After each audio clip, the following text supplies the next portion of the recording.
Assalamualaikum warahmatullahi wabarakatuh. Bismillah, alhamdulillah. Alhamdulillahilladzi hadana lihadza wa ma kunna linahtadiya laula an hadanallah. Asyhadu an la ilaha illallah wahdahu la syarikalah wa asyhadu anna sayyidana Muhammadan abduhu wa rasuluh. Allahumma sholli wa sallim wa barik ala sayyidina Muhammad wa ala alihi wa sahbihi ajma'in. Amma ba'du fala haula wala quwata illa billahil aliyyil. Saya akan masuk ke bagian yang kedua.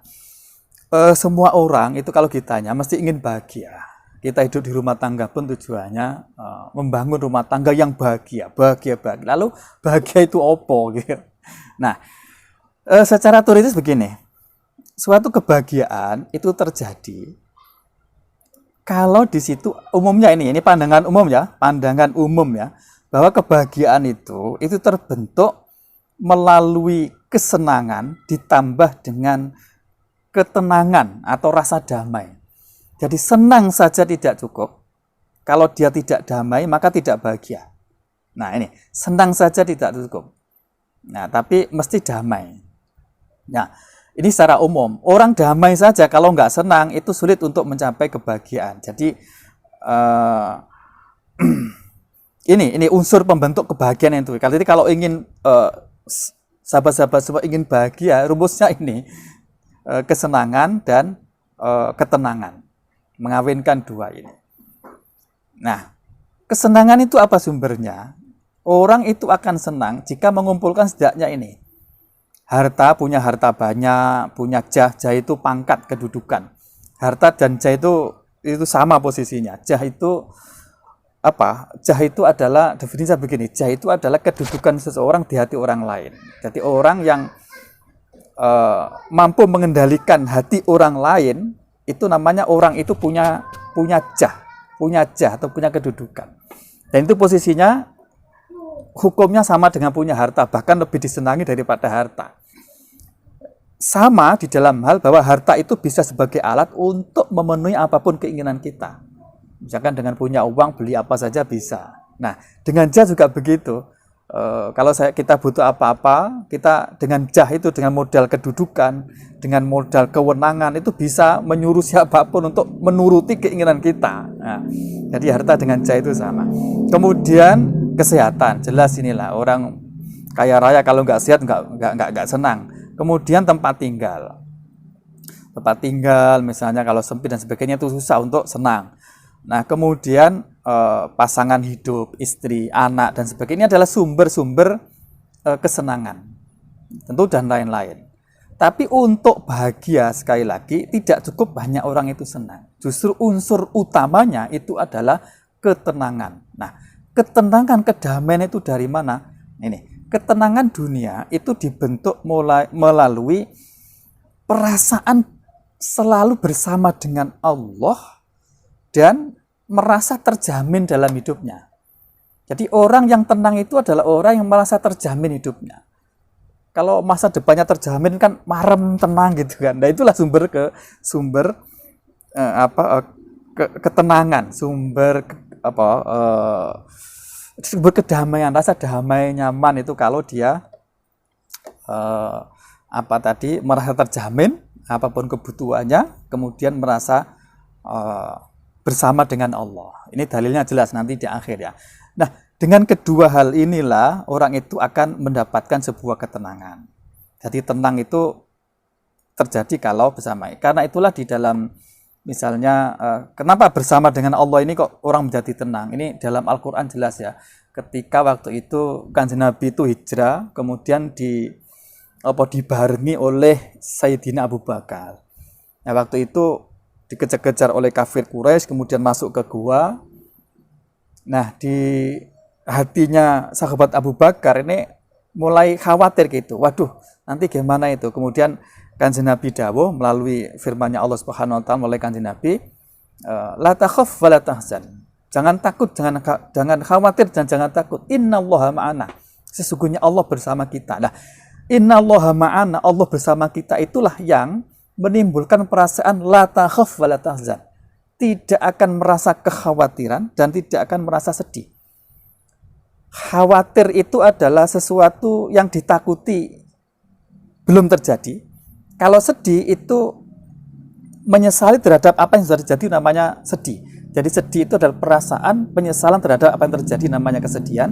Kalau belum terjadi namanya kekhawatiran. Nah, kesedihan maupun kekhawatiran itu sirna kalau kita itu, hati kita itu selalu merasa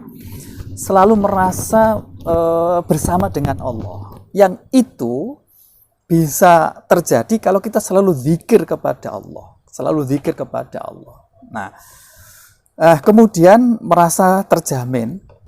Ini kalau di ayatnya itu kan wa ma min dabbatin fil ardi illa 'alallahi rizquha. Tidaklah semua yang hidup di bumi ini kecuali rezekinya itu dijamin, ditanggung oleh Allah Subhanahu wa taala. Orang yang tawakalnya itu kuat, orang yang tawakalnya itu mantap, itu sama sekali nggak punya kekhawatiran. Dan sama sekali nggak sedih kalau tawakal itu. Karena sudah dijamin, karena iman, saking kuatnya imannya itu, dia sangat sudah merasa dijamin kehidupannya oleh Allah, maka dia kondisi apapun nyaman, santai. Nah, sekali lagi, dua perasaan seperti itulah yang menimbulkan ketenangan. Nah, bisa jadi ketenangan itulah hakikat dari kebahagiaan. Saya ulangi, jadi bisa jadi ketenangan itulah kebahagiaan. Nah, karena itulah para wali, orang-orang sufi dulu itu, karena tawakalnya itu sangat kuat, dan dia mampu hatinya itu selalu zikir, hidup bersama dengan Allah, maka dia itu tidak bisa susah, nggak bisa sedih, nggak bisa khawatir, dan hidupnya selalu bahagia. Itulah para wali itu. Artinya apa? Saya ingin mengatakan bahwa kesenangan itu sama sekali tidak menjamin untuk menggapai kebahagiaan, tapi dengan ketenangan tok saja itu orang bisa bahagia. Nah, sehingga kita dapat menyaksikan itu ya, orang yang kelihatan melarat, orang yang kelihatan enggak, tapi hidupnya bahagia. Itu karena punya rasa ini, punya rasa dua ini. Ini yang dialami oleh para wali, para ulama-ulama sufi. Itu bahkan enggak mau dunia, dia lari dari dunia karena punya ini. Nah,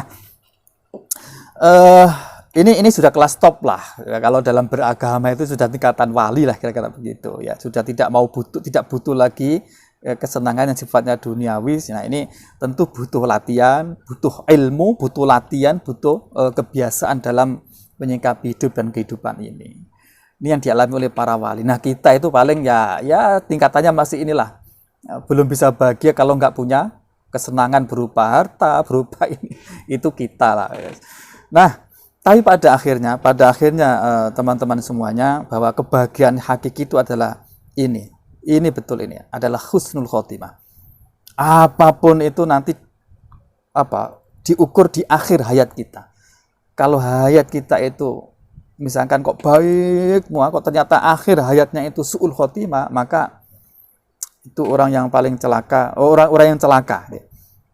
Jadi kalau dibalik, orang misalkan di kehidupan di dunia itu jelek, tapi kok dilalah akhir kehidupannya itu husnul khotimah, itu akan mendapatkan kebahagiaan hakiki di akhirat. Nah, husnul khotimah, kebahagiaan akhirat seperti itu adalah tidak pernah lepas dari iradah dan takdir Allah. Kehendak Allah dan memang kepastian Allah, kita tinggal menjalani.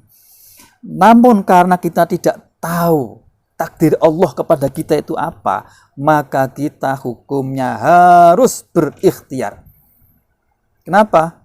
Karena semua orang muyassarun lima khuliqalah. Semua orang itu ditakdirkan oleh Allah, dihidupkan oleh Allah sesuai dengan kecenderungan takdirnya. Saya ulangi. Semua orang itu akan mengalami kehidupan sesuai dengan kecenderungan kehidupannya. Kecenderungan takdirnya, saya ulangi. Semua orang itu akan mengalami kehidupan sesuai dengan kecenderungan takdirnya. Maksudnya begini, orang yang ditakdirkan husnul khotimah itu dilala dalam hidupan sehari-hari itu digampangkan oleh Allah untuk melakukan kebaikan. Nah, orang yang ditakdirkan su'ul khotimah itu biasanya itu ya dilala dalam kehidupan di dunia itu kok melakukan kebaikan itu berat gitu. Melakukan kebaikan ada saja halangannya, ada macam-macam. Lah bisa jadi itu adalah ciri atau tanda takdirnya itu su'ul khotimah. Karena itulah kita harus selalu berikhtiar sekuat tenaga untuk selalu menjadi orang baik. Tujuannya apa? Semoga kita mencocokkan takdirnya Gusti Allah menjadi husnul khotimah, menjadi orang baik. Kira-kira begitu. Nah, karena itulah hakikat dari kebahagiaan yang kelak itu. Nah, ini dalil bahwa tadi itu bahwa hanya mengingat dengan Allah lah hati itu akan menjadi tenang. Tenang sekali, sekalipun nggak punya apa-apa itu tenang gitu.